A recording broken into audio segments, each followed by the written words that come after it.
Hello, everyone, and welcome back to Psalm 78, a very long psalm with 72 verses.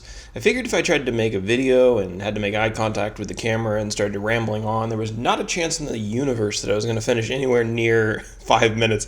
So I think we'll just do audio today because it's much faster and I can actually stay on point and stay on my notes a little bit better. Psalm 78 is the topic. The psalm was written by Asaph, and we do have two New Testament references today, Matthew 13:35 and John 6:31. We will scuffle on down to our theme section here. Number one, God's mighty works amongst the people of Israel from the time of the Exodus to the time of King David are highlighted in Psalm 78. And theme number two, Israel's stubborn and rebellious spirit that persisted through all of God's wondrous, miraculous works. Three words to define today. The first one is manna. You might be familiar with this if you're with us for Exodus and Numbers. In verse 24, we talk about this manna stuff. When the Israelites were in the wilderness following their exodus from Egypt, God fed them with manna, which was a special food from heaven.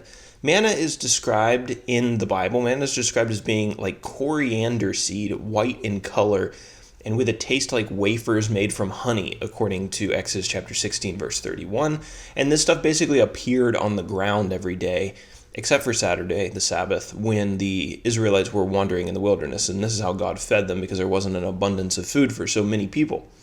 In Numbers chapter 11, verse 7, it says that manna had the appearance of bdellium, which I had to Google and look up a picture of that. You might also have to. Manna is called the bread of angels in Psalm 78:25. Parable is the second word we're going to define. This is very important to Jesus' ministry, of course, in the New Testament and the Gospels, but here we see it in verse 2. And a parable, the simple definition is just an earthly story that has a spiritual meaning or a spiritual application. And then finally, definition number 3, ham.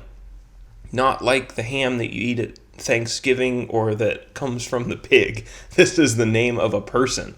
Ham was one of the sons of Noah, and he was an ancestor of the Egyptian people. So that tees up our very long outline section, 72 verses, 5 sections. The first 8 verses, remembering God's great work in the nation of Israel. So in Psalm 78, Asaph recounted God's great deeds throughout the history of Israel, and he did that in hopes of convincing the next generation to remain faithful to the Lord. Asaph didn't want them to be like their rebellious ancestors, who we've been talking about in our study of the first 5-6 books of the Bible. Asaph spent a considerable amount of time and space in Psalm 78 rebuking the previous generations for their faithlessness that persisted even after they were privileged to be eyewitnesses to some of the most incredible miracles that are recorded anywhere in the Bible. Asaph taught about the Lord so that the younger generation would, quote, this is verse 7 and 8, set their hope in God and not forget the works of God, but keep his commandments, and that they should not be like their fathers, a stubborn and a rebellious generation, a generation whose heart was not steadfast, whose spirit was not faithful to God. Our next 3 sections are about the faithlessness of Israel. The first one, faithlessness during the wilderness wanderings. This is verses 9 through 41. This section is a record of the many miracles that God performed while the Israelites were wandering around in the wilderness for 40 years on their way from Egypt to the Promised Land.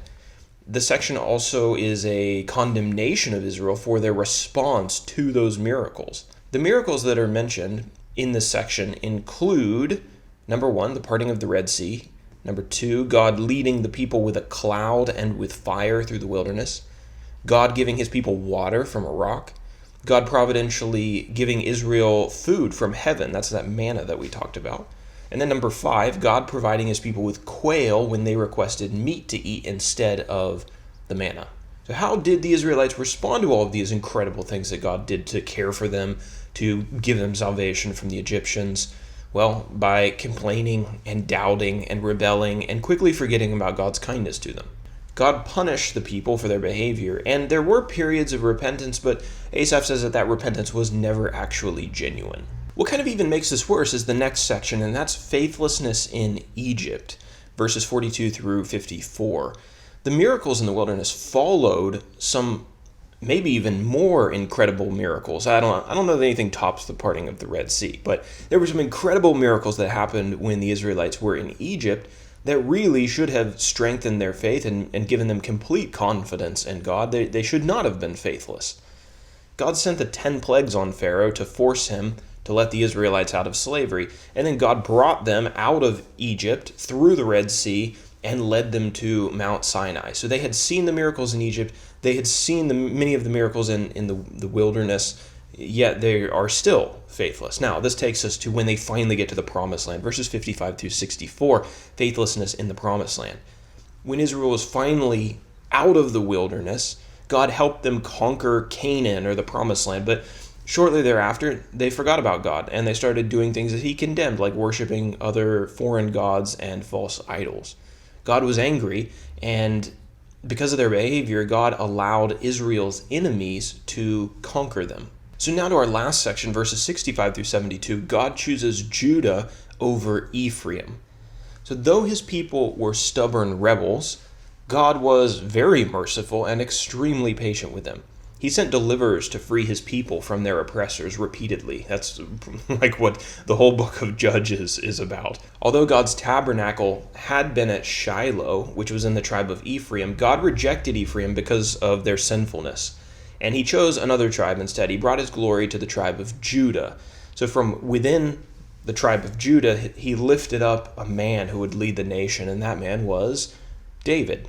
And the text says that David governed the people of Israel and Judah with a skillful hand.